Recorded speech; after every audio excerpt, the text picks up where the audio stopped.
सभी वैष्णव के चरणों में नमस्कार। ओम अज्ञानतिमिरान्धस्य ज्ञानाञ्जनशलाकया चक्षुरुन्मीलितं येन तस्मै श्रीगुरुवे नमः। श्रीचैतन्यमनोभीष्टं स्थापितं येन भूतले स्वयं रूपः कदा मह्यं ददाति स्वपदान्तिकं। वाञ्छाकल्पतरुभ्यश्च कृपासिन्धुभ्य एव च पतितानां पावनेभ्यो वैष्णवेभ्यो नमो नमः। श्रीकृष्णचैतन्य प्रभु नित्यानन्द श्री अद्वैत गदाधर श्रीवासादि गौरभक्तवृन्द। हरे कृष्ण कृष्ण कृष्ण हरे हरे, हरे राम राम राम हरे हरे। सभी वैष्णव का स्वागत है महाभारत की कथा में। हम सुन रहे थे कैसे हिडिंबा भीम के साथ उनका विवाह होता है गांधर्व रीति से, और विभिन्न कानूनों में पर्वतों में वे विहार करती है और उन्हें एक पुत्र की प्राप्ति होती है जिसका नाम घटोत्कच होता है। और अभी आगे क्या होता है पांडवों का, हम आगे के अध्याय में सुनेंगे। पंचाशदधिक शततमोध्याय, 155वां अध्याय। पांडवों को व्यास जी का दर्शन और उनका एक चक्रा नगरी में प्रवेश। वैशंपायन जी कहते हैं, राजन, वे महारथी पांडव उस स्थान से हटकर एक वन से दूसरे वन में जाकर बहुत से हिंसक पशुओं को मारते हुए बड़ी उतावली के साथ आगे बढ़े। मत्स्य, त्रिगर्त, पंचाल तथा कीचक, इन जनपदों के भीतर होकर रमणीय वनस्थलियों और सरोवरों को देखते हुए वे लोग यात्रा करने लगे। इसके पूर्व एक वर्णन है कि पांडवगण हिंसक पशुओं को मारते हुए आगे बढ़े, तो ये उनके लिए क्षत्रिय होने के नाते एक अभ्यास है जिसको उन्हें अनिवार्य रूप से करना होता है। एक क्षत्रिय कभी भी अहिंसक नहीं हो सकता। अहिंसक अर्थात वो किसी भी प्रकार से हिंसा ना करे और क्षत्रिय बना रहे, ऐसा संभव नहीं है। क्योंकि क्षात्र धर्म में जो भी प्रजा को कष्ट होता है तो उसके लिए उन्हें हिंसा का प्रयोग करना पड़ता है। साधु हिंसा जिसे कहते हैं शास्त्रों में, तो इसको केवल हिंसा नहीं कहते लेकिन साधु हिंसा, यानी जहाँ पर अहिंसा से कार्य नहीं होता है वहाँ पर साधु हिंसा करनी पड़ती है अनिवार्य रूप से। तो क्षत्रिय के लिए फिर इसका अभ्यास करना है तो मृगया करनी पड़ती है, या जिसको हम शिकार कहते हैं। तो शिकार करना वो कोई ऐसा मनोरंजन का विषय नहीं है। आजकल क्या है कि जैसे आप बंदूक ले लिए और दूरी पे रहते हुए आप किसी को शूट कर रहे हैं, किसी पशु को, तो उसमें कोई वीरता नहीं है। यहाँ पर अ, उसको ललकारना है, हाथ में अ, अस्त्र-शस्त्र होंगे लेकिन फिर भी उसको ललकारना है और परिश्रम करना है उसको मारने में। तो इतना सरल नहीं है, इसमें युद्ध का अभ्यास भी होता है। आगे, उन सब ने अपने सिर पर जटाएं रख ली थी, वल्कल और मृगचर्म से अपने शरीर को ढक लिया था और तपस्वी का सा वेश धारण कर रखा था। इस प्रकार वे महारथी महात्मा पांडव माता कुंती देवी के साथ कहीं तो उन्हें पीठ पर ढोते हुए तीव्र गति से चलते थे, कहीं इच्छानुसार धीरे धीरे पांव बढ़ाते थे और कहीं पुनः अपनी चाल तेज कर देते थे। पांडव लोग सब शास्त्रों के ज्ञाता थे और प्रतिदिन उपनिषद, वेद वेदांग तथा नीति शास्त्र का स्वाध्याय किया करते थे। तो ये बहुत अद्भुत है क्योंकि वे सब द्विज हैं और इसलिए उन्होंने गुरुकुल में गुरु द्रोणाचार्य से शिक्षा भी प्राप्त की है। गुरु द्रोणाचार्य और भी गुरु कृपाचार्य से भी उन्होंने शिक्षा प्राप्त की। तो जो भी उन्होंने पढ़ा है उसको अभी उस पे मनन करना, उस पे चर्चा करना। तो हम जैसे मंदिरों में श्रीमद् भागवत कथा करते हैं, इस प्रकार से पांडवगण भी नित्य रूप से स्वाध्याय करते थे। तो ये तो द्विजों का कर्तव्य है, उन्हें करना ही होता है। अभी हम जो कर रहे हैं वो स्वाध्याय ही है, उसको पढ़ना, श्रवण करना, उसको समझना, जीवन में उतारना। एक दिन जब वे स्वाध्याय में लगे थे, उन्हें पितामह व्यास जी का दर्शन हुआ। व्यास जी उनके पिताजी होते हैं क्योंकि उन्हीं के द्वारा ही अ,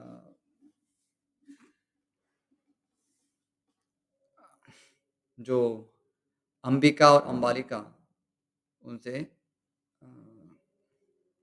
धृतराष्ट्र और पांडव का जन्म होता है और फिर पांडव के माध्यम से सब पांडव प्राप्त होते हैं क्षेत्रज पुत्र के रूप में। इस तरह से व्यास जी उनके दादा होते हैं। शत्रुओं को संताप देने वाले पांडवों ने उस समय महात्मा श्री कृष्ण द्वैपायन को प्रणाम किया और अपनी माता के साथ वे सब लोग उनके आगे हाथ जोड़कर खड़े हो गए। तब व्यास जी ने कहा, भरतश्रेष्ठ पांडु कुमारों, मैंने पहले ही तुम लोगों पर आए हुए इस संकट को जान लिया था। धृतराष्ट्र के पुत्रों ने तुम्हें जिस प्रकार अधर्म पूर्वक राज्य से बहिष्कृत किया है, वह सब जानकर तुम्हारा परम हित करने के लिए मैं यहाँ आया हूँ। तो व्यास जी त्रिकालदर्शी हैं और वे पहले से इसको जानते थे। या यूं कहे कि व्यास जी को ज्ञात था कि कैसे अ, कौरव और पांडवों के मध्य युद्ध होने वाला है और ये इसी प्रकार से चक्र आगे बढ़ेगा, तो वो इसके लिए तैयार थे।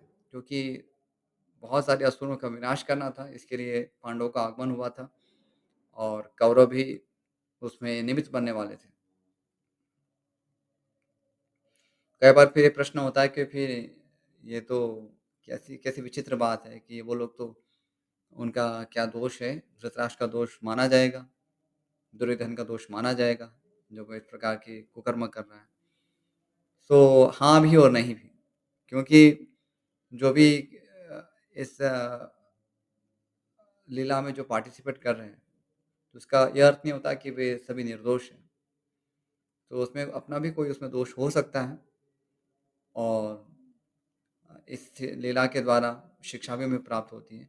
हर प्रकार से हमें उसको लेना चाहिए। जैसे कुंती देवी है, तो उनके द्वारा कर्ण की उत्पत्ति हुई, तो क्या उन्हें कुंती देवी का दोष समझें? बिल्कुल नहीं, क्योंकि कुंती देवी स्पष्ट रूप से वे भगवान की विशुद्ध भक्त हैं। सो उनसे ऐसा दोष होना वो संभव नहीं है। लेकिन वहाँ पर दैव का विधान है, भगवान की इच्छा है, इसलिए कर्ण की उत्पत्ति इस प्रकार से होती है। लेकिन ऐसा हम सभी के लिए नहीं कह सकते।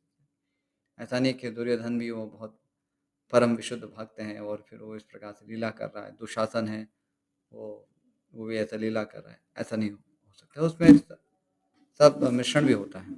जब हम लीला कहते हैं, जैसे भगवान की जो अ, वृंदावन लीला है, ब्रज लीला है, उसमें भी बहुत सारे असुर आते हैं और कृष्ण उनका वध करते हैं। तो ज़रूरी नहीं है कि सभी कोई वहाँ लीला में भाग लेने के लिए आ रहे हैं। तो अलग-अलग ऋषियों के द्वारा उनको शाप प्राप्त हुआ था और इसलिए उनका दोष भी था और उस अ, असुर योनि में भी वे दोषी कर रहे थे, भगवान के सत्ता को ललकारने की। तो ये सब सब मिला-जुला होता है। जो एकदम विशुद्ध भक्त हैं, उनके लिए वो केवल केवल अभिनय है। वो कोई अपने दोष से ऐसा नहीं कर रहे। जैसे भीष्म पितामह, वो अपने कोई निजी दोष से कौरवों के पक्ष में नहीं है, लेकिन वहाँ भगवत आज्ञा से ही है वहाँ पर। आगे इसके लिए तुम्हें विषाद नहीं करना चाहिए। यह सब तुम्हारे भावी सुख के लिए हो रहा है। इसमें संदेह नहीं कि मेरे लिए तुम लोग और धृतराष्ट्र के पुत्र दुर्योधन आदि सब समान ही हैं। फिर भी जहाँ दीनता और बचपन है, वही मनुष्य अधिक स्नेह करते हैं। इसी कारण इस समय तुम लोगों पर मेरा अधिक स्नेह है। मैं स्नेहपूर्वक तुम लोगों का हित करना चाहता हूँ। इसलिए मेरी बात सुनो। यहाँ पास ही जो यह रमणीय नगर है, इसमें रोग व्याधि का भय नहीं है। अतः तुम सब लोग यहीं छिपकर रहो और मेरे पुनः आने की प्रतीक्षा करो। वैशंपायन जी कहते, जन्मेजय, इस प्रकार पांडवों को भली भांति आश्वासन देकर सत्यवती नंदन भगवान व्यास उन सब के साथ एक चक्रा नगरी के निकट गए। वहां उन्होंने कुंती को इस प्रकार सांत्वना दी। व्यास जी बोले, जीवित पुत्रों वाली बहू, तुम्हारे ये पुत्र नरश्रेष्ठ महात्मा धर्मराज युधिष्ठिर सदा धर्मपरायण है। अतः यह धर्म से ही सारी पृथ्वी को जीतकर भूमंडल के संपूर्ण राजाओं पर शासन करेंगे। भीमसेन और अर्जुन के बल से समुद्र पर्यंत सारी वसुधा को अपने अधिकार में करके ये उसका उपभोग करेंगे, इसमें संशय नहीं है। तो कुंती देवी उनको भी सांत्वना प्रदान कर रहे हैं। तुम्हारे और माद्री के सभी महारथी पुत्र सदा अपने राज्य में प्रसन्नचित्त हो सुखपूर्वक विचरेंगे। यहाँ हम ये भी देख सकते हैं कैसे सांत्वना प्रदान करनी चाहिए। एक सभी को एक प्रकार से सांत्वना नहीं प्रदान की जा सकती। यहाँ पर माता कुंती है, वे एक स्त्री हैं और अपने पुत्रों के लिए कितनी व्यथित है, उसकी तो उनको एक प्रकार से समझाना, पांडवों को एक प्रकार से समझाना है, दोनों में भेद है ना? तो पांडव को बहुत भविष्य के विषय में नहीं कहा जा रहा है, क्योंकि वे पुरुष है और सारी चीज़ों को वो झेल सकते हैं। और विशेष रूप से जो क्षत्रिय होते हैं, वो ऐसे भविष्य की चिंता से व्यथित नहीं होते। उनके लिए तो मृत्यु भी कोई भय का कारण नहीं है। वो तो हथेली में मृत्यु रखकर वे उनको जीना होता है। तो उनके लिए ऐसा नहीं, सांत्वना इस प्रकार से नहीं, उनके लिए इतना ही है कि आप लोग आपके लिए मैं हित करना चाहता हूँ और आप लोग कृपा करके इस नगरी में चले जाइए और मेरे आने की प्रतीक्षा करें। लेकिन यहाँ पर माता कुंती है, तो उनको एक विशेष प्रकार से, एक स्नेह से उनको समझा रहे, एक स्त्री भी है। सबके साथ एक समान आचरण नहीं होता है। ये भी एक शिक्षा है, क्योंकि स्त्रियाँ सामान्य रूप से भावनात्मक होती हैं। भावनाओं की मूर्ति ही होती है। और भगवान ने उनकी सृष्टि इस प्रकार से की है, वो शरीर की प्रकृति इस प्रकार से होती है और वो भी, इसकी भी संसार में आवश्यकता होती है। ऐसा नहीं समाज में केवल एक कठोर अनुशासन की आवश्यकता है, संसार में प्रेम की भी आवश्यकता है, स्नेह की भी आवश्यकता है, तो सभी की आवश्यकता होती है।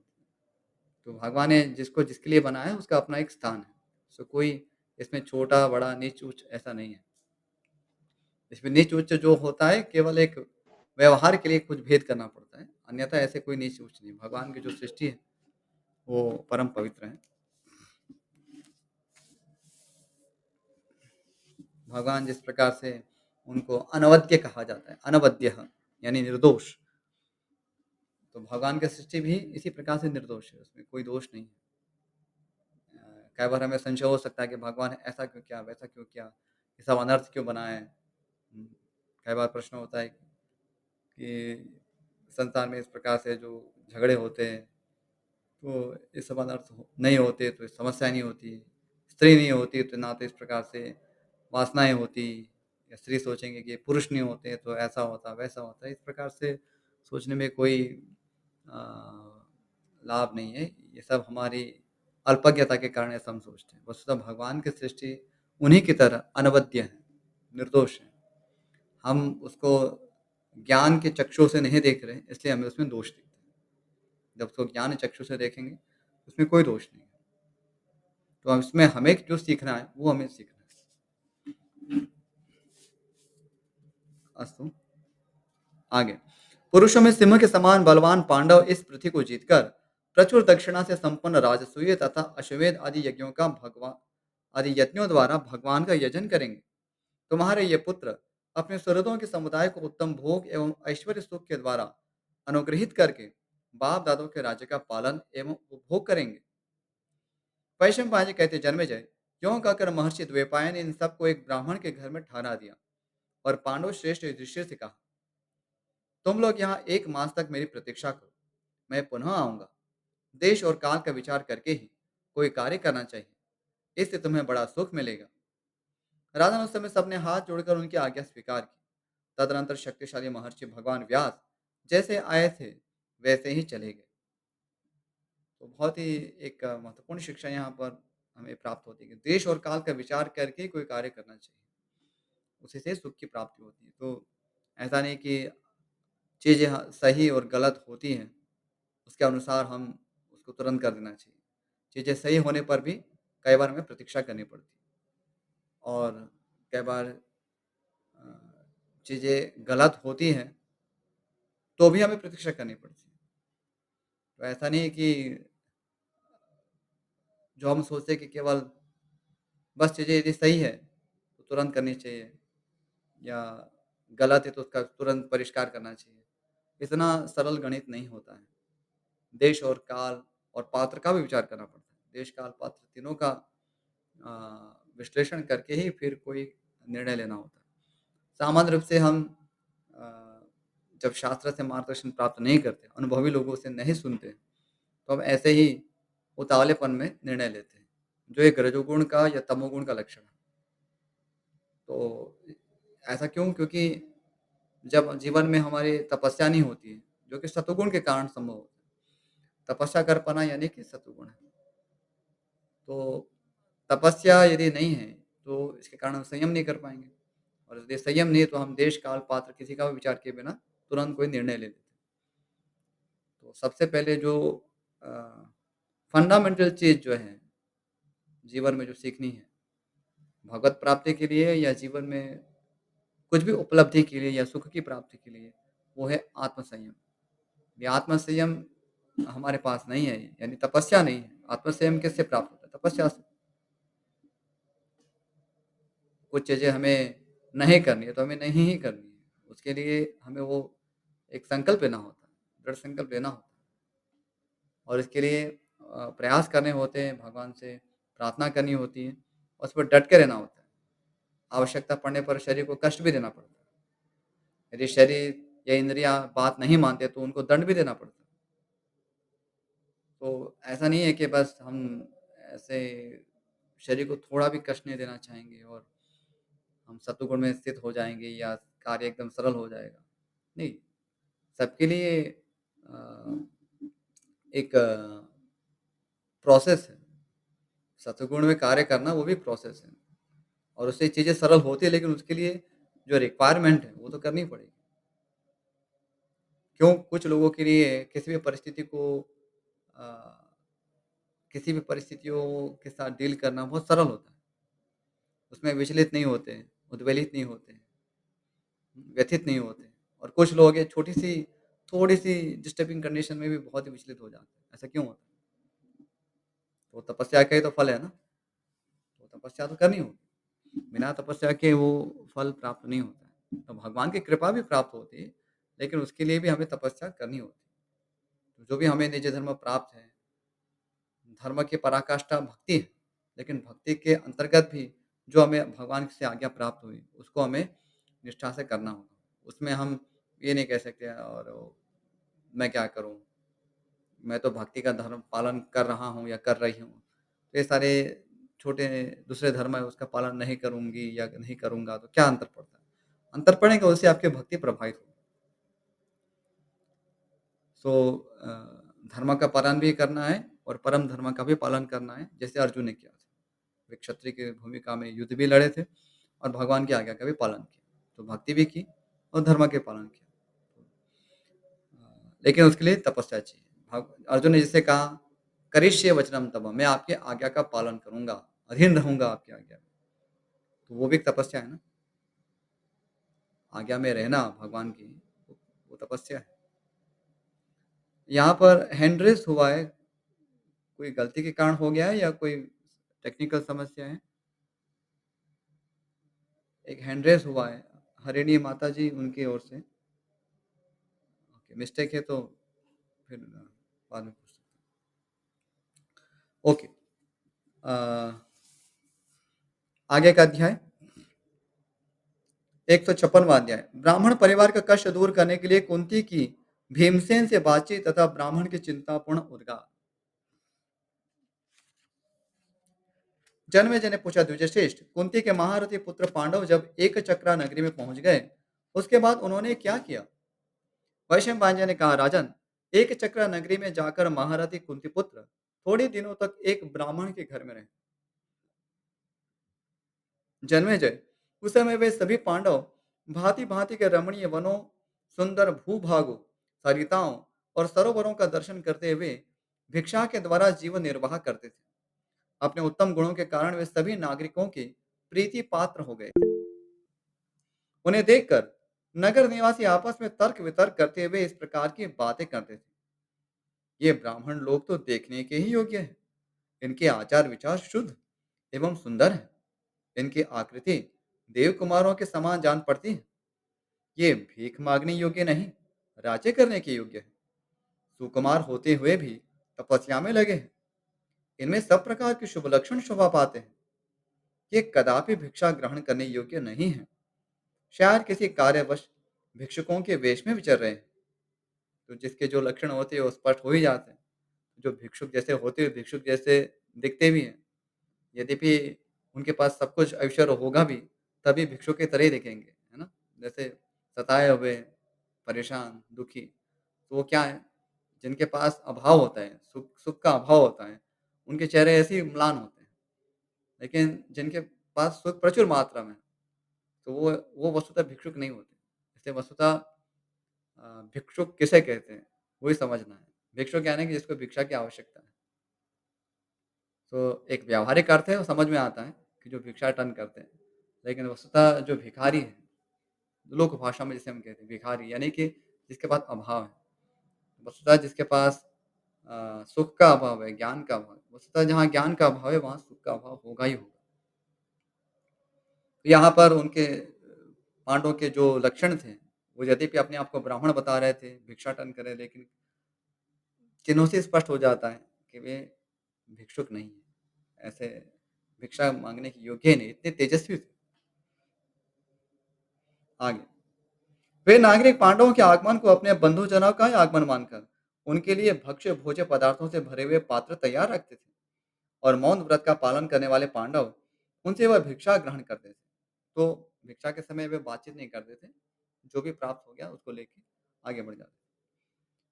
हमें आए में बहुत देर हो गई, इसलिए माताजी चिंता में पड़ी होंगी।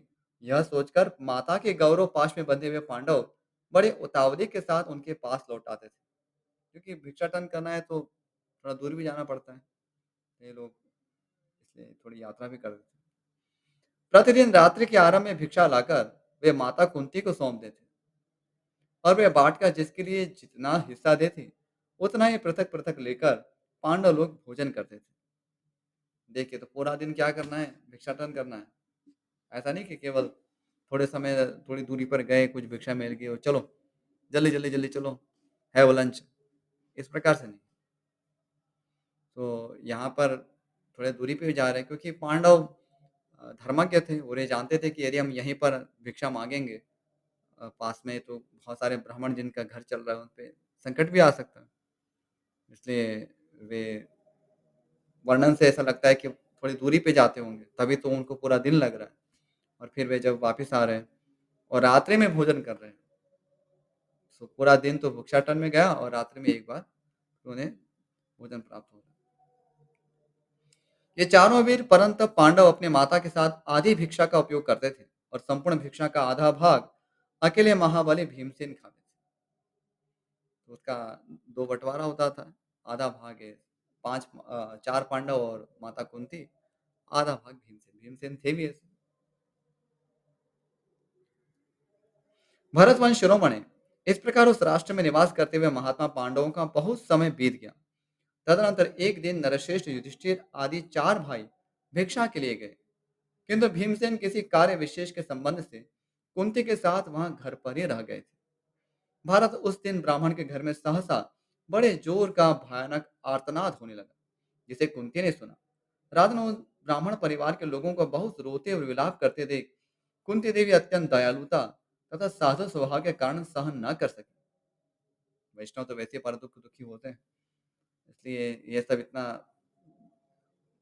किसी की भी आर्तनाद सुनना कुंती देवी के लिए बहुत कष्टप्रद था।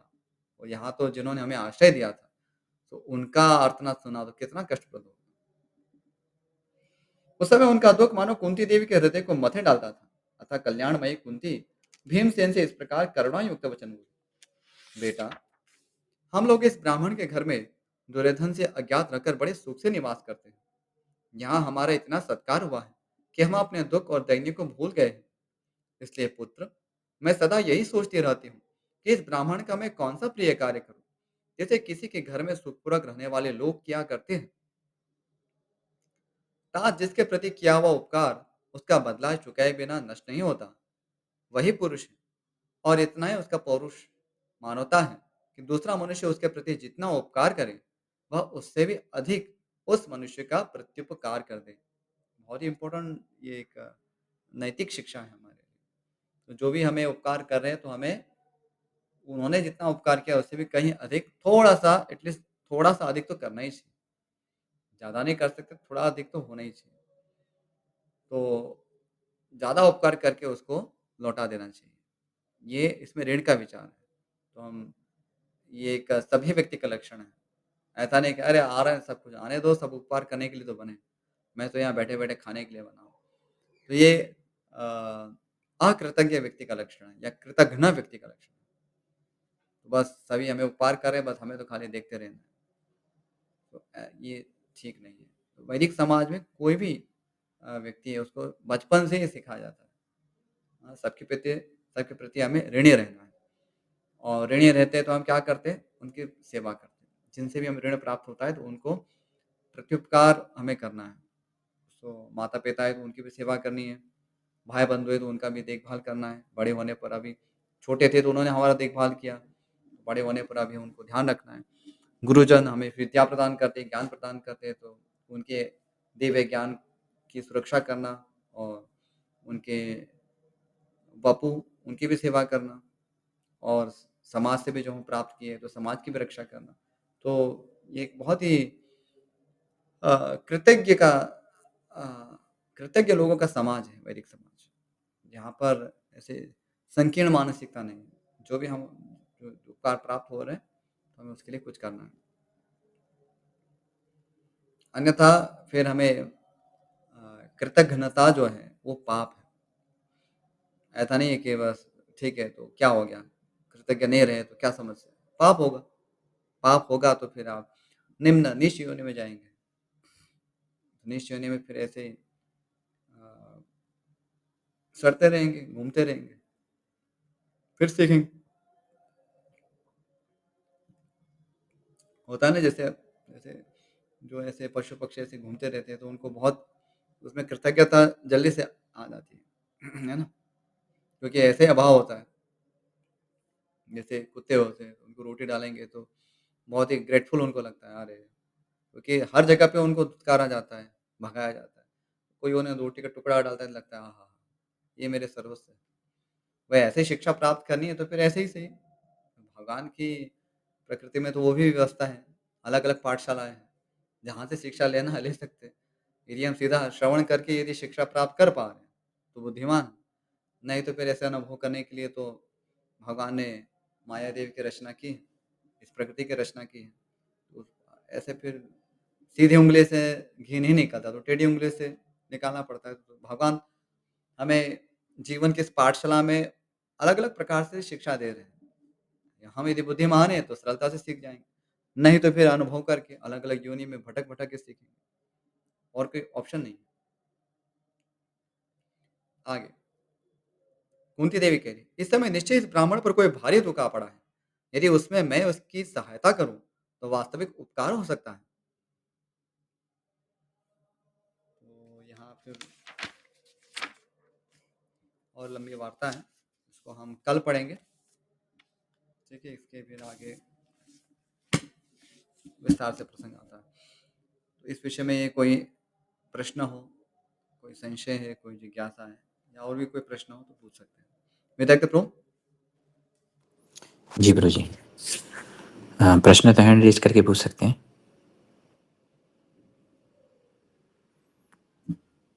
और यदि प्रश्न नहीं तो फिर इसको हम यहीं समापन करेंगे। गुरुजी एक मेरा एक प्रश्न था। जी प्रभु। जैसे आपने बताया कि व्यासदेव जी त्रिकालदर्शी हैं, मतलब वो भूत, वर्तमान, भविष्य देख सकते हैं। तो इस दृष्टि से मतलब इसकी क्या सीमा होती है? क्योंकि अगर उनको पता है कि जैसे लाक्षागृह में मतलब ऐसा जलाया जाएगा और ये सब होने वाला है, तो उनको तो पहले से पता है तो सूचित क्यों नहीं करते थे ऐसे त्रिकालदर्शी होना? या कुछ कि उनको ये मतलब क्या उसकी सीमा क्या होती है त्रिकालदर्शी भविष्य देखने की गुरुजी? त्रिकालदर्शी होना यानी कि ऐसा नहीं कि सभी क्रियाओं को वो इस प्रकार से देख ले कि अभी ऐसा होकर ही रहेगा। लेकिन यहाँ पर जो एक प्रसंग है, जो ऐसा कह सकते हैं कि जो दैव योजना से घटित होने ही वाला है, उसको तो देख ही सकते हैं। उदाहरणार्थ यदि मान लीजिए कोई भक्ति करके भगवा धाम जाएगा, तो क्या पहले से देख लेंगे क्या कि कब भक्ति कब उसकी तीव्र होगी, कब वैकुंठ जाएगा? ये तो पहले से कैसे देख सकते हैं? हुँ। वो तो व्यक्ति की अपनी गंभीरता पर है ना? तो ऐसे देखने की बात नहीं हो रही है। लेकिन जो दैव का विधान है कि ऑलरेडी ये योजना बनी हुई है कि अभी यहाँ नरसंहार होने वाला है भारी मात्रा में। तो वो तो पहले से सुनिश्चित है। तो इसमें सब घटनाएँ घटेंगी, इस प्रकार से होगा ही। और चूँकि ऋषि-मुनि तो अंतर्मन को भी जानते हैं। सो कौन व्यक्ति क्या प्रतिक्रिया करेगा, कैसे होगा, वो भी समझ सकते हैं। इस तरह से उसको समझ सकते हैं। एक साइकोलॉजी भी एक पार्ट है ना उसका। यदि मान लीजिए जैसे माता होती है, अपने शिशु की प्रतिक्रियाओं को अच्छी तरह समझ सकती है और कोई होगा तो शायद उसे भ्रम हो जाएगा कि नहीं ये बच्चा शायद इसको ये चाहिए या वो चाहिए। लेकिन माता को ज्ञात होता है कि इसको क्या चाहिए। क्योंकि उसकी साइकोलॉजी उसको अच्छी तरह से पता है।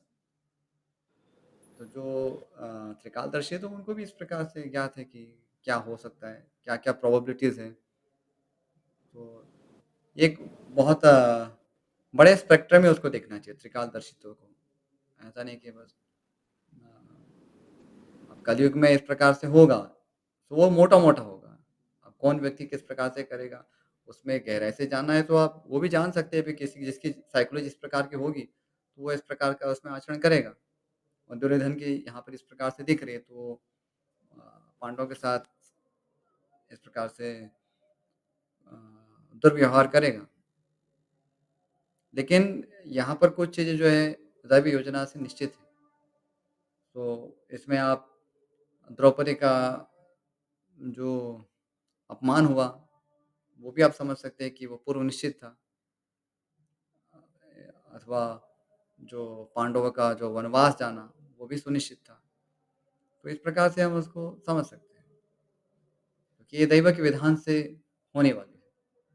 क्योंकि ये गहना कर्मणो गति कहा गया है। इसको एक ही उत्तर है उसका एक लाइन में, गहना कर्मणो गति। तो त्रिकालदर्शी उसपे उसकी गति उसकी कर्म की गति को जानने में वो थोड़े एडवांस्ड हैं। तो उसकी सूक्ष्मता में, बारीकियों में जाकर बहुत सारी प्रोबेबिलिटीज़ भी जान सकते हैं और जो एक दैव का विधान सुनिश्चित है, उसको भी वो बिफ़ोरहैंड जान सकते हैं। इस प्रकार से उसको समझ सकते हैं। अन्यथा फिर तो प्रश्न हो जाएगा कि कोई व्यक्ति कब भगवत धाम जाएगा तो कैसे पता लगेगा? वो तो कौन कह सकता है? अब व्यक्ति गंभीर नहीं माना तो घूमते ही रहेगा ऐसे। और यदि ऐसा हुआ कि बस इसी प्रकार से यदि सब भगवत धाम जाएँगे, तो फिर तो प्रचार की आवश्यकता ही क्या रही? है ना? It does not make any sense. प्रचार तो करते हैं ताकि व्यक्ति और गंभीर बने और जल्दी से भगवत धाम जाए। व्यक्ति की अपनी खुद की स्वतंत्रता भी होती है। इस तरह से उसको समझ सकते हैं। ठीक है? जी, जी बिल्कुल। ठीक है, तो यहीं पर समापन करते हैं। वाञ्छाकल्पतरुभ्यश्च कृपा सिन्धुभ्येव च पतितानां पावनेभ्यो वैष्णवेभ्यो नमो नमः। श्रीमद् महाभारत ग्रंथ की जय, महर्षि वेदव्यास की जय, श्रीमान गणपति देव की जय, श्रील प्रभुपाद की जय। हरे कृष्ण। सभी वैष्णवों का बहुत-बहुत आभार, महाभारत कथा को एकाग्रता से सुनने के लिए। हरे कृष्ण। हरे कृष्ण। हरे कृष्ण।